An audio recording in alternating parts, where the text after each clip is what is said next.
The Apple iPhone 16 Pro Max is bigger and more powerful than ever. It has a beautiful screen, an excellent camera array, and new camera controls that could change how you approach iPhone photography. Power and battery life both get a boost to make this the big screen smartphone of your dreams. Apple Intelligence offers some useful and intriguing features, but it's not yet the thing that will or should drive upgrades. Still, if you have been holding on to an iPhone 12 or 13 Pro Max, this is probably the moment for a big screen upgrade. It might seem like Apple's phone design strategy is now why mess with a good thing. In some ways, that's true. The iPhone 16 Pro Max doesn't stray far from the aesthetic first established with the iPhone 12, but also carries forward the myriad challenge made over the last few generations, like the smoothed out edges and new action button which replaced the silent switch on the Pro models last year.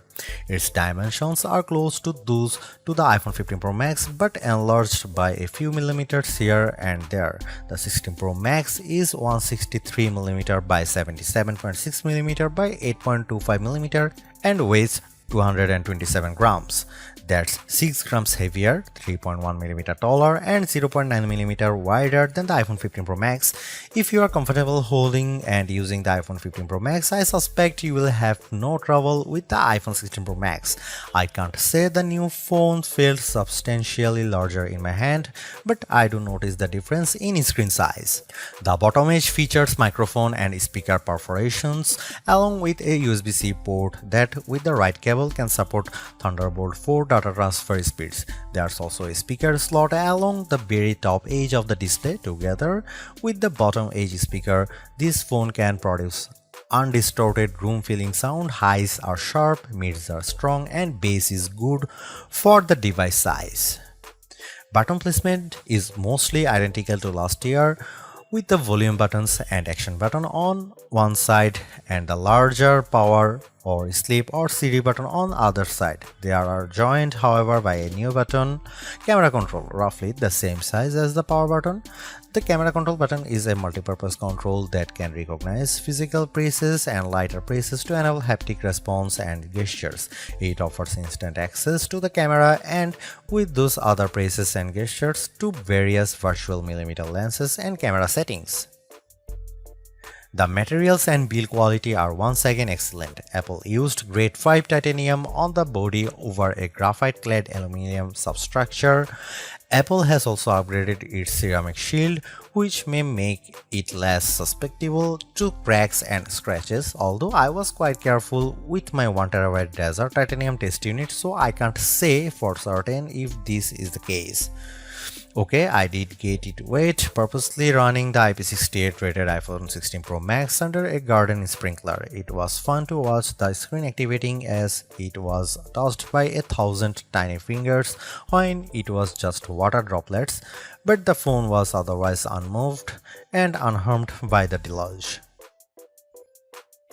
Sometimes I wonder how Apple might say its next screen technology. Will it add duper to it so it becomes super duper Retina XDR display?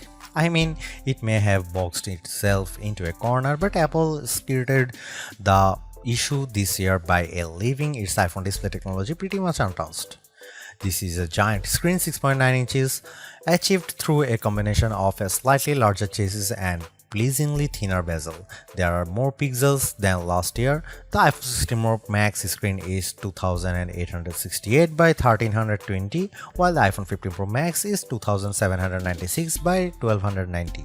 There's more pixels but not a higher density.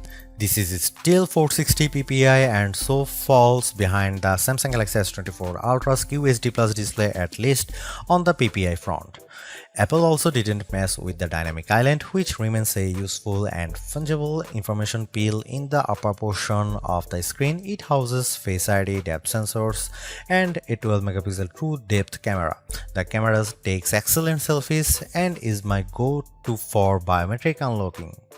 While the display's core specs haven't changed, they are worth noting. It's a wide color gamut screen that supports HDR True Tone always on display, means you can see a less saturated version of your lock screen without unlocking the phone, 2000 nits of peak brightness outdoors, and Pro Motion. Speaking of which, everything I did on the iPhone 16 Pro Max looked fantastic. I don't even notice the dynamic island when it's inside one of my games, and streaming videos via the likes of Netflix tends to crop out the cutout. I know everyone wants to talk about Apple Intelligence, but it's the changes to the core iOS 18 platform that will have the biggest impact on your iPhone 16 Pro Max day-to-day use.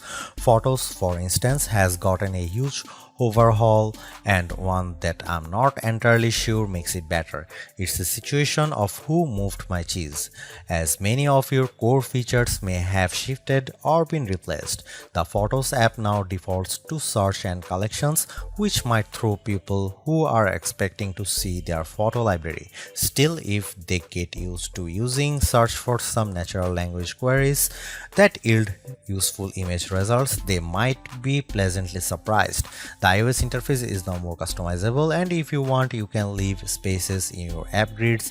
You still can't place an app icon in space that, say, straddles two spaces in the invisible grid, but I think people will appreciate this new level of flexibility.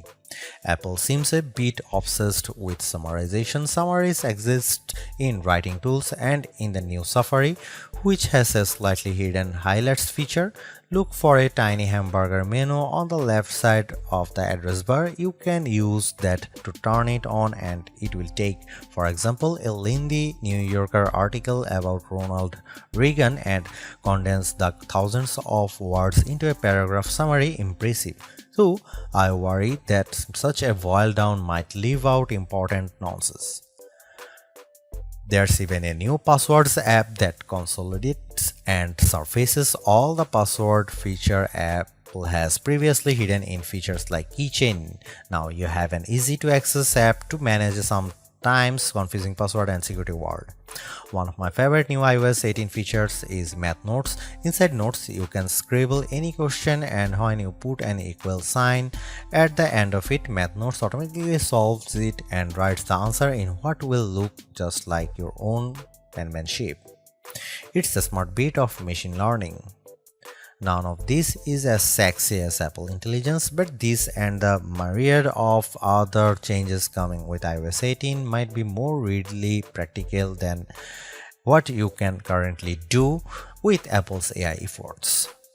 Apple's 13-year-old digital assistant has burst out of its floating bubble, and now when you summon it, takes over the whole screen. I switched between calling Siri by name and using a long press on the power button to call it, and each time the entire screen was encased in a beautiful multicolor glow. The display almost appears to flash when you press that button, and when you make your request, the screen pulses in response. Siri really seems more alive than ever. This, too, might be the most exciting part of the update. Apple Intelligence features that give Siri access to information about you on the phone to make its responses more contextually relevant are not here yet, nor are app insights that might help dig into applications to enable features and actions. Instead, we get a Siri that is somewhat better at handling the ahs and ums that sometimes happens when you are trying to craft a Siri prompt. I found that Siri can understand some confused talk, although if you are nearly incoherent, Siri will be lost too. Siri did well on some question and was effective at opening the FaceTime camera when I said I wanted to take a selfie. It also did well when I asked how I could share my Wi-Fi password, returning a concise step-by-step guide. One other nice Siri update is the text to Siri. All it takes is 3 taps on the bottom of the screen to open a Siri window in which you can type in your prompt. It's a nice, discreet way of getting the answer or help you need. Writing tools, which you can find when you type text in notes, emails, or messages, offers to make your writing better in a variety of ways. I'm a confident writer and communicator in email and messaging, so AI assistance in these tasks doesn't appeal to me. There are 2 million who feel otherwise and may find these tools useful. I noticed how while writing tools offers to make your text more professional, concise and friendly, it does a stellar job of never losing a misconstructing the meaning of your original text. Photos is where Apple Intelligence shines. The new cleanup option in Edit is effective at removing unwanted objects from phone. When I opened a photo and tapped the cleanup eraser icon, it immediately offered to remove a few people from the background of my photo. I wanted to keep them, so I choose an object I wanted to remove, drawing over it. Precision is not a necessity. I drew over parts of it and cleanup identified the complete object. When I took a picture of my wife at an outdoor restaurant, I noticed that you could still see all the cars parked behind her. I used cleanup to remove them one by one. It did a good job. In all, Apple Intelligence shows early promise, but compared Google Gemini and Galaxy AI, it seems a bit limited. Siri still doesn't have that open LLM feel where you could ask it almost any question or solve any problem. There is no AI image generation, not even the promised Gen emojis. It's still an English-only tool, and the promised third-party integration with ChatGPT and potentially Gemini have yet to materialize. It's a good effort, but this version of Apple Intelligence is not the one that will spark a billion upgrades. While Apple hasn't radically changed the iPhone's camera array, there are enough changes in hardware, software, and image processing, along with the aforementioned camera control button to make the imaging system feel fresh and new. On paper, we have just one notable megapixel upgrade, the 48-megapixel ultra-wide camera, which will not only improve wide-angle shots but has a measurable impact on macro quality. Still, even though Apple didn't squeeze a much higher pixel count into the main camera, it did upgrade the sensor and is promising much faster shutter speeds, and the autofocus is now enhanced with dual autofocus sensors. These are the kinds of incremental changes that should improve both the experience of using the quality delivered by the main camera sensor, but they are also hard to measure. More on that in a bit. The 12-megapixel 5x optical zoom is essentially unchanged from last year's iPhone 15 Pro Max. The biggest news here is found not on this phone but on its little brother, the iPhone 16 Pro, which also gets the Tetra Prism lens. Last year's Pro model was stuck with a just 3x optical zoom camera. Similarly unchanged is the 12-megapixel FaceTime camera on the front. Here are some camera samples of iPhone 16 Pro Max.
The iPhone 16 Pro Max have everything we have come to expect in a year-over-year upgrade even without Apple Intelligence. The 6.9-inch iPhone 16 Pro Max have a slew of upgrades including a good battery life, outstanding photo and video chops and iOS 18. The iPhone 16 Pro Max are excellent phones worthy of a spot in your pocket if you can afford them.